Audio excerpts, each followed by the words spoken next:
Antes de te contar meu nome, deixa eu te perguntar uma coisa. Você já se sentou à mesa da família, sorrindo educadamente, enquanto o seu coração percebia devagar que o amor naquela sala nunca foi dividido igualmente? Você já viu a justiça se dobrar, não por necessidade, não por dificuldade, mas simplesmente porque alguns filhos eram escolhidos, e outros eram esperados para ficar em silêncio? Eu não levantei a voz. Eu não discuti. Eu não implorei. Eu me levantei, saí em silêncio da vida que ajudei a construir, e deixei meu pai com uma decisão que ele passaria anos tentando desfazer. Essa não é uma história sobre dinheiro. É uma história sobre dignidade, favoritismo e o tipo de arrependimento que não desaparece com o tempo. Se histórias como essa importam para você, histórias sobre família, verdade e realizações tardias, espero que você fique comigo. E se, no final, essa história tocar algo familiar no seu coração, espero que você considere se inscrever. Não por mim, mas para que histórias como a nossa nunca sejam silenciadas. Meu nome é Clara. Tenho 35 anos. E essa é a história do dia em que meu pai pagou mais aos meus irmãos e me perdeu no processo. Eu cresci numa cidadezinha tranquila da Suécia, onde os invernos eram longos e as palavras muitas vezes ficavam não ditas. De fora, nossa família parecia estável, até respeitável. Meu pai, Goran, era conhecido como um homem trabalhador. Sério. Disciplinado. Justo, pelo menos era assim que todo mundo descrevia. Mas dentro de casa, a justiça tinha condições. Minha mãe, Solveig, era gentil e cuidadosa com as emoções, como se a vida tivesse ensinado que a paz era algo que se preservava ficando quieta. Ela amava todos nós, eu acredito nisso. Mas o amor, quando não fala, vira sombra. Eu era a filha do meio, a única menina. Meu irmão mais velho, Niklas, era prático e confiante. Do tipo que sempre sabia falar com meu pai de um jeito que ganhava aprovação. Meu irmão mais novo, Oscar, era charmoso e descuidado, muitas vezes protegido das consequências só porque ainda estava se encontrando. E tinha eu. Desde pequena, aprendi a ser confiável. Ajudava minha mãe sem precisar ser pedida. Trabalhei meio período assim que pude. Não reclamava, porque em algum momento aprendi que ser fácil tornava a vida mais suave para todo mundo. Quando meu pai começou a pequena empresa de logística, eu já era adulta. Tinha estudado, trabalhado e voltei para casa quando ele pediu ajuda com a papelada. No começo, foi bom me sentir necessária. Organizei faturas, atendi clientes, gerenciei agendas. Aos poucos, sem cerimônia, me tornei essencial. Niklas cuidava das negociações. Oscar aparecia quando tinha vontade. E eu segurava a estrutura toda. Os anos passaram assim. Sem contratos. Sem cargos formais. Só confiança. Ou o que eu achava que era confiança. A conversa que mudou tudo aconteceu numa noite comum. Estávamos à mesa de jantar, xícaras de café pela metade, papéis espalhados de qualquer jeito. Meu pai pigarreou do jeito que sempre fazia quando ia anunciar algo importante. Decidi ajustar os pagamentos, ele disse. Eu levantei o olhar, esperando nada além de uma atualização de rotina. Niklas e Oscar vão receber mais a partir do mês que vem. O silêncio tomou a sala. Eu esperei. Com certeza tinha mais. Alguma explicação. Algum equilíbrio. E eu, perguntei, com a voz calma. Meu pai não parecia desconfortável.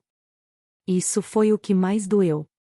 Ele se recostou um pouco, cruzou as mãos e disse: eles têm famílias para sustentar. Responsabilidades. Você entende. Eu me lembro do exato momento em que meu peito ficou vazio. Eu também tinha responsabilidades. Aluguel. Trabalho. Vida. Mas essas coisas não pareciam contar porque eu não tinha marido nem filhos, ou porque eu era filha. Perguntei com suavidade: o trabalho que eu faço vale menos? Niklas evitou meu olhar. Oscar ficou olhando para a xícara. Minha mãe ficou em silêncio. Meu pai suspirou, como se eu estivesse sendo irracional. Não é sobre valor, Clara. É sobre papéis. Aquela palavra, papéis, caiu em mim como um peso. Percebi ali que, não importa o quanto eu contribuísse, meu lugar já tinha sido decidido. Não pelo esforço. Não pela justiça. Mas pela expectativa. Naquela noite, não dormi. Repassei anos de concessões silenciosas. Oportunidades perdidas. Noites tardias consertando problemas que não eram meus. E me fiz uma pergunta que evitei por tempo demais. O que acontece se eu parar? A resposta veio devagar, mas clara.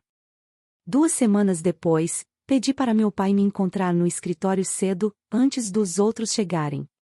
A luz da manhã entrava pelas janelas, fria e pálida. Vou embora, eu disse. Ele pareceu realmente surpreso. Embora por hoje? Não, respondi. Vou deixar a empresa. Ele deu uma risada curta. Você está sendo emocional. Eu não discuti. Já tinha feito as pazes com minha decisão. Encontrei outra vaga, continuei. Uma onde meu trabalho é valorizado igualmente. A expressão dele endureceu. Você está exagerando. Isso é família. Eu assenti. É exatamente por isso que dói. Ele se levantou então, voz alterada. Você vai embora por causa de dinheiro? Eu olhei para ele, realmente olhei, e disse, não. Vou embora porque você me ensinou que minha lealdade tem um preço menor. O silêncio que veio depois pareceu definitivo. Saí naquela manhã sem drama. Sem bater portas. Sem lágrimas. Só uma partida silenciosa. No começo, nada mudou. Pelo menos foi o que ouvi. A empresa continuou. Niklas assumiu mais responsabilidades. Oscar prometeu se esforçar. Meu pai se convenceu de que estava certo. Mas o tempo tem um jeito de revelar o que a gente se recusa a ver. Semanas viraram meses. Erros aconteceram. Clientes reclamaram. Detalhes escaparam. A estrutura que eu construí começou a rachar devagar. Minha mãe me ligou uma noite, voz tremendo. Seu pai não está dormindo bem, ela disse. Ele não fala, mas as coisas estão difíceis. Eu senti pena. Mas não senti culpa. Porque, pela primeira vez na vida, eu tinha escolhido a mim mesma. E, no fundo, eu sabia, isso era só o começo. Você já percebeu como o silêncio parece mais alto depois que você se afasta? Como a distância que você cria começa a ecoar nos lugares que você não ocupa mais. É aí que as pessoas começam a perceber o que a sua presença realmente segurava no lugar. Se você ainda está ouvindo, obrigado. E se essa história parece familiar, toque no like, não pelo algoritmo, mas para que histórias como essa cheguem às pessoas que precisam delas. Depois que saí do negócio do meu pai, a vida não ficou fácil de repente. Ficou honesta. Aceitei um cargo numa empresa de médio porte em outra cidade.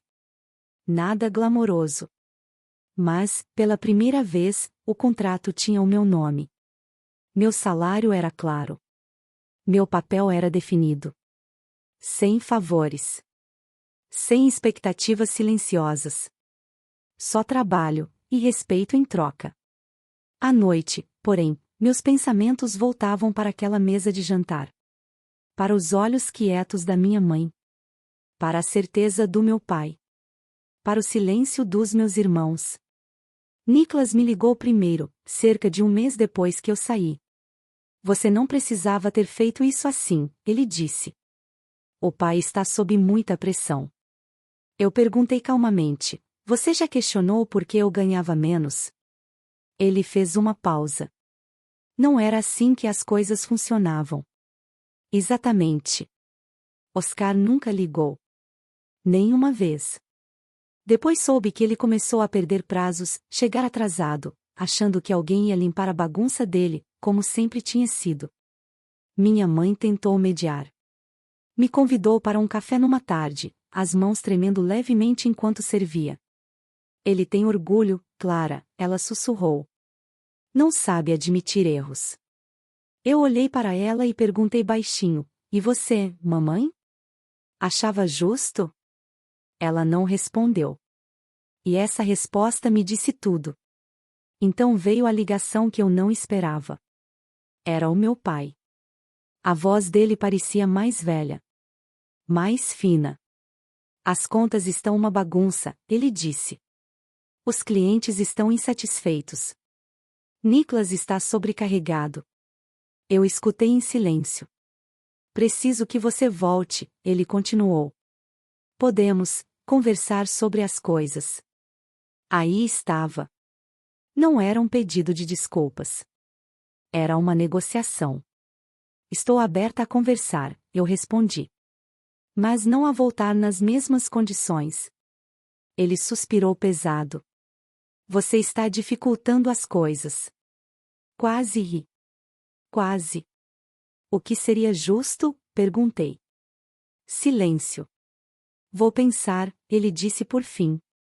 Passaram dias. Depois semanas.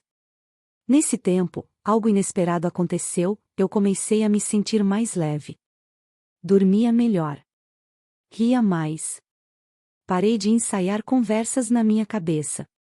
A ausência da justificativa constante era libertadora. Mas a tensão familiar cresceu. Minha mãe me contou que meu pai começou a revisar registros antigos tarde da noite. Olhando anos de pagamentos. Calculando. Recalculando. Uma noite, ela disse, ele me perguntou por que você nunca reclamou. Eu respondi, porque eu achava que amor significava aguentar. Naquela noite, meu pai apareceu na minha porta. Sem avisar. Estava lá, casaco desabotoado, olhos cansados. Por um momento, não vi a figura de autoridade da minha infância, mas um homem enfrentando o próprio reflexo. Eu não te criei para abandonar a família, ele disse. E eu não esperava que você me ensinasse que meu esforço valia menos, respondi. Ficamos em silêncio. Então ele falou palavras que eu nunca imaginei ouvir. Eu estava errado. Não alto. Não dramático. Só baixinho, como uma confissão que ele tinha ensaiado sozinho. Ele admitiu que presumiu que eu sempre ficaria. Que minha confiabilidade me tornava permanente. Que pagar mais aos meus irmãos parecia lógico para ele, até justo. Mas agora, disse ele, a voz falhando levemente, tudo parece instável. Eu fiz uma pergunta que ainda ecoa na minha mente. Você se arrepende da decisão, ou de perder o controle? Ele não respondeu logo. Me arrependo de não ter te visto, ele disse por fim. Não foi perdão. Mas foi o começo da verdade. Não chegamos a nenhum acordo naquela noite. Nenhum contrato. Nenhuma promessa. Só reconhecimento. Quando ele foi embora, virou-se e disse, você era a espinha dorsal dessa família. E pela primeira vez eu não me senti orgulhosa. Me senti triste. Porque espinhas dorsais não deveriam carregar tudo sozinhas. As semanas que seguiram mudaram para sempre a dinâmica da nossa família. Nicholas ficou ressentido. Me acusou de quebrar o nosso pai. Oscar se isolou completamente. Minha mãe começou a falar mais, timidamente no começo, depois com confiança crescente. Uma noite, num jantar familiar tenso, minha mãe disse algo que nos deixou todos paralisados. Se tivesse havido justiça antes, ela disse, olhando diretamente para o meu pai, isso não estaria doendo tanto agora. O ambiente congelou. Meu pai não discutiu. Foi aí que eu soube, o arrependimento dele tinha se instalado. Não como uma dor passageira, mas como um peso permanente. Se você está ouvindo isso e pensando na sua própria família, nos seus próprios sacrifícios, eu quero te perguntar algo, e espero que você responda nos comentários. Você já foi a pessoa que segurava tudo no lugar, até que ninguém mais percebesse? Porque essa pergunta, mais que dinheiro, mais que orgulho, é onde essa história realmente vira. E o que aconteceu depois, nenhum de nós estava preparado. O que aconteceu em seguida não veio com gritos ou drama. Veio devagar, do jeito que a verdade costuma chegar, quieta, pesada, inevitável. Depois daquela noite, nossa família começou a se mover de forma diferente ao redor uns dos outros. As conversas ficaram mais curtas. Os silêncios, mais longos. E, no entanto, aqueles silêncios já não eram vazios. Estavam cheios de coisas que evitávamos dizer há anos.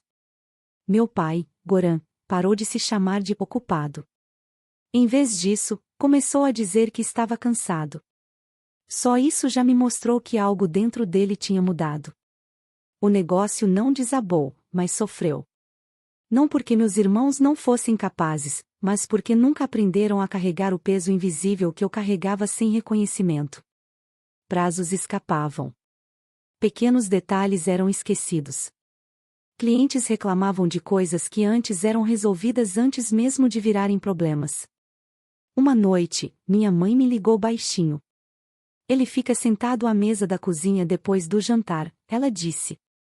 Só olhando as pastas antigas.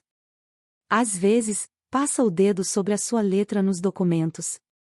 Fechei os olhos quando ela falou isso. Não porque me agradava. Mas porque doía de um jeito que chegava tarde demais. Semanas depois, Goran me pediu para nos encontrarmos de novo. Não no escritório. Não em casa. Num pequeno café perto do porto, terreno neutro. Quando cheguei, ele já estava lá. Mais velho. De algum modo, menor. Ele não começou com explicações. Não se defendeu. Achei que justiça significava lógica, ele disse, por fim. Mas confundi lógica com hábito. Eu escutei. Presumi que você ficaria, ele continuou. Porque você sempre ficava. Achei que isso queria dizer que você não precisava de tanto. Perguntei baixinho, alguma vez passou pela sua cabeça que eu ficava porque acreditava em nós? Ele engoliu em seco. Essa é a parte que me arrependo, ele disse. De não ver o custo da sua crença. Pela primeira vez, vi vergonha no rosto dele, não constrangimento, não raiva, mas vergonha. Do tipo que se instala devagar e nunca vai embora de verdade. Ele tirou uma pasta e a deslizou pela mesa. Dentro havia contratos revisados. Cargos claros. Estruturas salariais iguais. Até ajustes retroativos. Não posso desfazer os anos, ele disse. Mas posso parar de fingir que foram justos. Olhei os papéis por um tempo longo. Depois, empurrei de volta. Não vou voltar, eu disse com delicadeza. Os ombros dele caíram, não de raiva, mas de compreensão. Eu tinha que pedir, ele respondeu. Aquele momento valeu mais que qualquer pedido de perdão. Porque ele não estava tentando me recuperar mais. Estava respeitando minha escolha. Depois disso, algo inesperado aconteceu.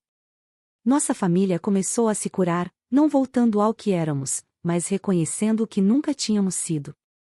Nicholas me visitou uma tarde, sozinho. Sem discursos. Sem desculpas. Eu me beneficiei do seu silêncio, ele disse. Não questionei porque era conveniente. Isso bastou. Responsabilidade não precisa de poesia.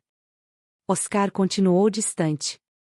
Algumas pessoas mudam quando a verdade vem à tona. Outras se afastam porque ela pede demais. Minha mãe, Solveig, mudou mais. Ela começou a falar. Primeiro com cautela. Depois, com firmeza. Uma noite, ela disse, fiquei quieta para manter a paz. Mas paz que custa aos filhos não é paz. Meu pai não a interrompeu. Ele escutou. O tempo passou. Aniversários vieram e foram. Feriados pareciam diferentes, menos encenados, mais reais. Ainda havia momentos estranhos. Ainda arrependimentos não ditos. Mas também havia honestidade.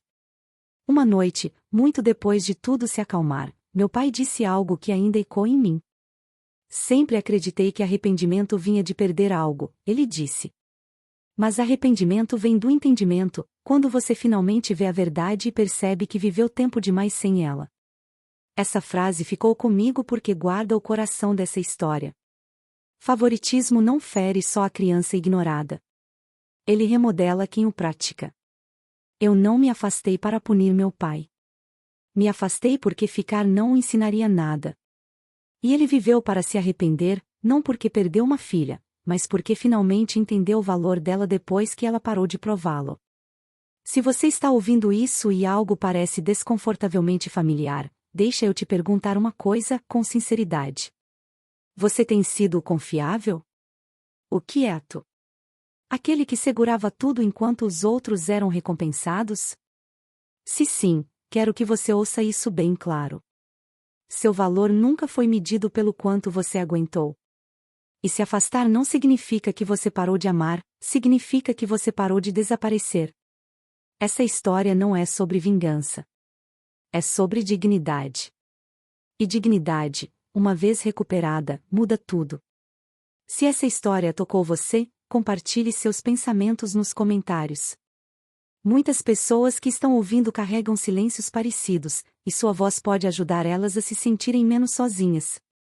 E se quiser ouvir mais histórias como essa, histórias sobre família, verdade e realizações tardias, por favor, considere se inscrever. Obrigada por ouvir.